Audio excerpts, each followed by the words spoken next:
Le ministre de l'Intérieur était face aux sénateurs pour défendre le projet de loi modifiant et supprimant certaines dispositions liées aux élections politiques. Presse Sénat. Adopté par l'Assemblée nationale il y a quelques jours, le projet de loi portant dispositions communes à toutes les élections politiques en République gabonaise est désormais sur la table des sénateurs de la transition. Porté par le ministère de l'Intérieur, le texte veut réorganiser le cadre et les conditions du processus électoral. Outre la compétence générale confiée au ministère de l'Intérieur pour l'organisation et l'administration des élections politiques, le présent projet de texte projette également le raccourcissement des délais de mise en place des commissions locales électorales, notamment pour ce qui concerne l'organisation du référendum. Pour Hermani Mongo, l'adoption de ce texte apparaît d'autant plus nécessaire qu'il devrait notamment favoriser le retour à l'ordre constitutionnel tel que souhaité par tous, amorcer le processus de restauration des institutions sur lequel se fonde la transition actuelle dans notre pays. Si l'urgence d'un retour à l'ordre constitutionnel demeure un impératif, certaines interrogations en rapport avec les questions de neutralité et d'indépendance du ministère de l'Intérieur ainsi que de transparence électorale ont été abordées au cours de ces travaux. L'examen du texte se poursuit en commission. Cérémonie de présentation des copies figurées des lettres de créance matin au ministère des Affaires étrangères. Michel Régis Onangandiaï a reçu les copies des ambassadeurs des Pays-Bas, de l'Autriche et de la République tchèque. Le point avec Marie-Sophie Chelamebale, Guy-Serge Dizambou chez Limanéa.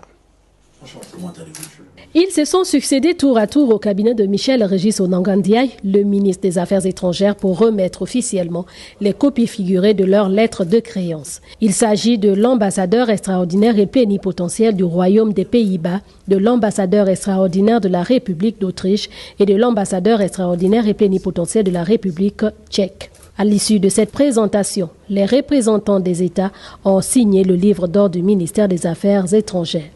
Après cette rencontre, les diplomates seront reçus le 27 juin à la présidence de la République pour la présentation des lettres de créance au président de la transition, Brice Clotaire Oligui Nguema.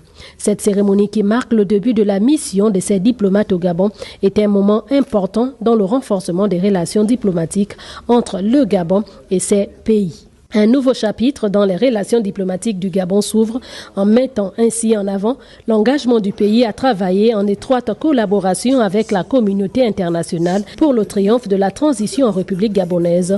En somme, pour les relations entre les États, au commencement était la diplomatie.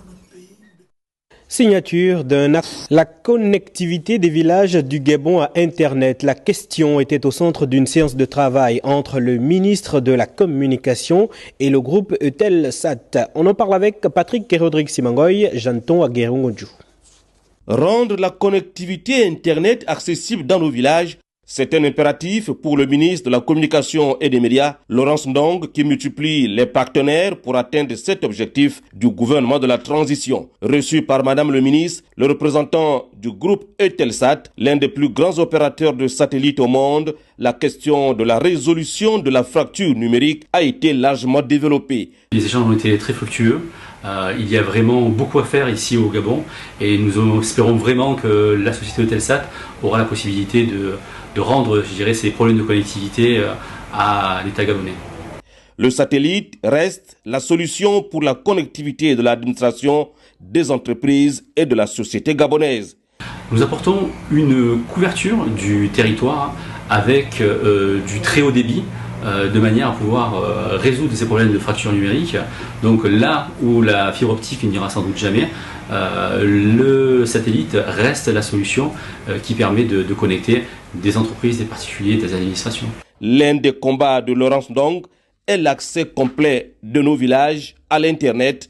Eutelsat veut donc accompagner ici le Gabon a anticipé l'évolution des communications du futur grâce à une technologie satellitaire de pointe. Les directeurs généraux de la Poste SA et de télédiffusion du Gabon ont pris part à cette séance de travail. Et le ministre en charge des sports s'est entretenu cet après-midi avec le président de la Fédération gabonaise de football, les ligues nationales de football et le comité national olympique à l'ordre du jour, la prochaine saison des championnats nationaux et le paiement des dettes. Charles Ogoula, Eric Kassa. Les responsables du football gabonais et le président du comité national olympique autour du ministre des Sports afin d'examiner la situation des championnats nationaux et leur financement à court, moyen et long terme. S'agissant de la saison sportive 2023-2024, des dispositions ont conduit à prendre une décision. Nous avons examiné les conditions de reprise de ce championnat national et la projection sur le championnat à venir. Conformément au calendrier international, à savoir que dans toutes les régions du monde, la période fixée par la FIFA et la CAF pour l'organisation des championnats nationaux, cette période va de août à mai. Et dans la même foulée, des périodes, des inscriptions de clubs aux compétitions interclubs de la Confédération africaine de football est fixée du 1er au 30 juin. En tenant compte de cette période fixée par la FIFA et la CAF pour la tenue des championnats, qui est déjà derrière nous, nous avons donc décidé de considérer le championnat 2023-2024 comme annulé et nous nous projetons donc sur le championnat suivant, celui de 2024-2025, pour le démarrer entre septembre et octobre. Des propositions écrites sont donc attendues urgemment sur la table du ministre des Sports pour une meilleure organisation et financement de nos différents championnats nationaux masculins et féminins, sans oublier les autres disciplines sportives.